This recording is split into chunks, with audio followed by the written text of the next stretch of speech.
Selamat pagi, kembali menyapa dan menjumpai sahabat rehat di mana saja berada di hari ini dengan ucapan salam kasih dalam Tuhan Yesus.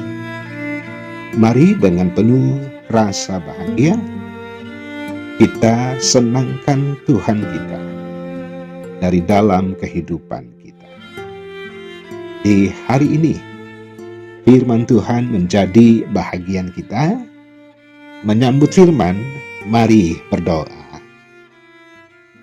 Allah Bapa, di dalam nama Tuhan Yesus, Bapa yang tiada henti-hentinya berkarya melalui kuat kuasa Roh Kudus-Mu. Di hari ini, hari baru dengan pemeliharaan Tuhan bagi kami. Kami boleh menikmati berkat Allah yang tiada pernah berkesudahan. Firman Tuhan tersedia untuk menjadi kekuatan kami. Bekerjalah dengan kuat kuasa Roh Kudus-Mu dan layakkan kami untuk menerima firman-Mu. Di dalam nama Tuhan Yesus. Amin.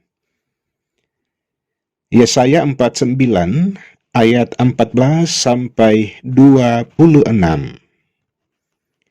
Sion berkata, Tuhan telah meninggalkan aku dan Tuhanku telah melupakan aku. Dapatkah seorang perempuan melupakan bayinya sehingga ia tidak menyayangi anak dari kandungannya? Sekalipun dia melupakannya, aku tidak akan melupakan engkau. Lihat, aku telah melukiskan engkau di telapak tanganku. Tembok-tembokmu tetap di ruang mataku. Orang-orang yang membangun engkau datang bersegera, tetapi orang-orang yang merombak dan merusak engkau meninggalkan engkau.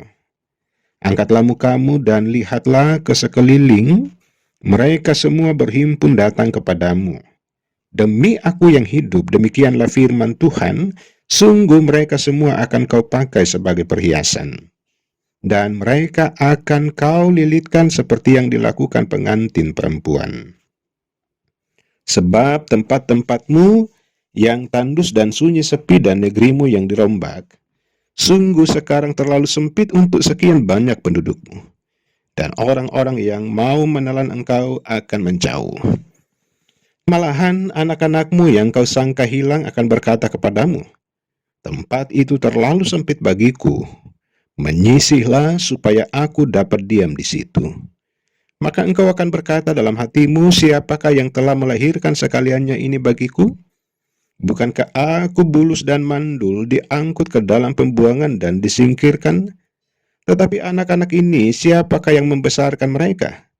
Sesungguhnya aku tertinggal seorang diri, tetapi mereka ini dari manakah datangnya?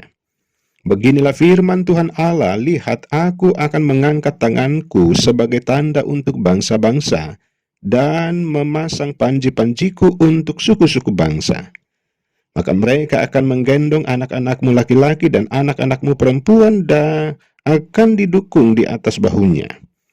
Maka raja-raja akan menjadi pengasuhmu dan permaisuri-permaisuri mereka menjadi inangmu. Mereka akan sujud kepadamu dengan mukanya sampai ke tanah dan akan menjilat debu kakimu. Maka engkau akan mengetahui bahwa akulah Tuhan dan bahwa orang-orang yang menanti-nantikan aku tidak akan mendapat malu. Dapatkah direbut kembali carahan dari pahlawan atau dapatkah lolos tawanan orang gagah? Sungguh beginilah firman Tuhan, tawanan pahlawan pun dapat direbut kembali, dan carahan orang gagah dapat lolos.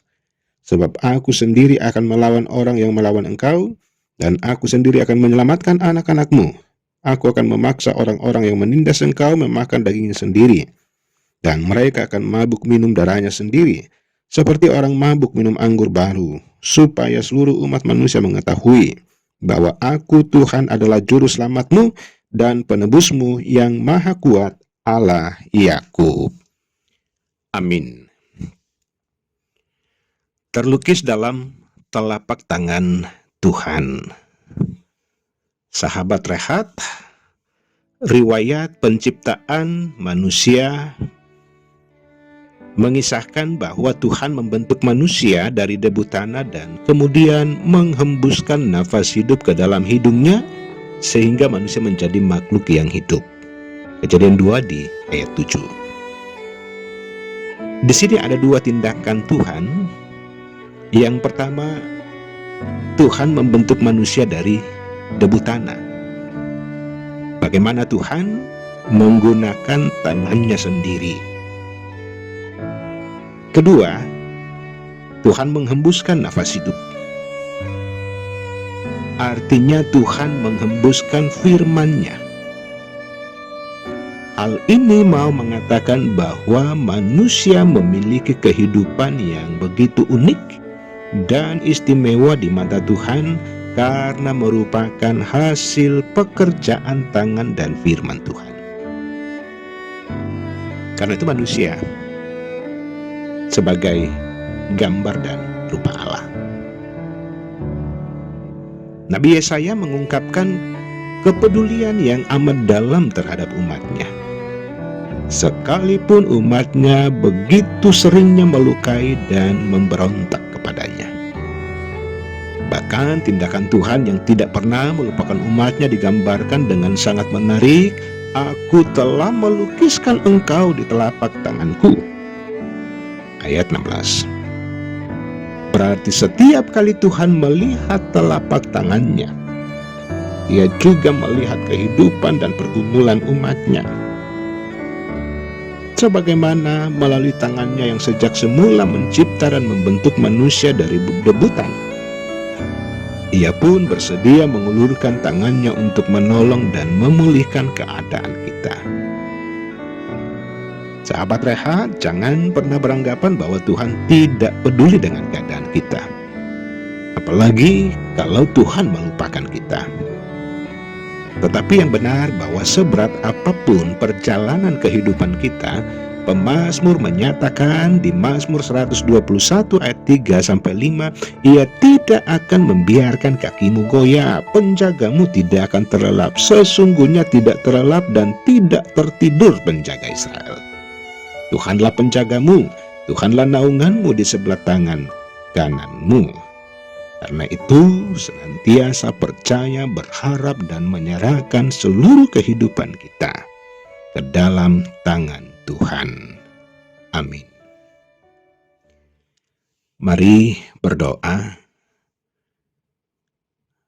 Allah Bapa di sorga, Bapa di dalam nama Tuhan Yesus Kristus, kami bangga punya Allah yang seperti Engkau, yang boleh menciptakan kami dengan karya tangan Tuhan secara langsung, bahkan dengan nafas hidup dari Allah sendiri. Dengan firman Tuhan di hari ini, bahwa tidak ada alasan bagi kami untuk tidak berpegang di dalam Tuhan. Tidak ada alasan bagi kami untuk tidak menyerahkan seluruh kehidupan kami dalam tuntunan, dalam pengawasan Allah. Tuhan, kami sungguh sadar, percaya dan beriman kepadamu tidaklah berarti bahwa kehidupan kami senantiasa baik dan baik adanya. Tetapi juga tidak lepas dari rupa-rupa persoalan dan pergumulan kehidupan. Tetapi Engkau Allah yang kuat, Engkau Allah yang sanggup memberikan yang terbaik bagi kami. Bapa di sorga, dengan sapaan firman Tuhan di hari ini, firman-Mu boleh ada di hati kami yang subur. Sehingga firman ini senantiasa kami gumuli, kami renungkan, kami pakai untuk menuntun kami di dalam berkarya di tengah kehidupan ini. Ampuni segala dosa keterbatasan kami di dalam nama Tuhan Yesus. Amin. Sahabat Rehat, demikian sapaan firman Tuhan. Yesus memberkati.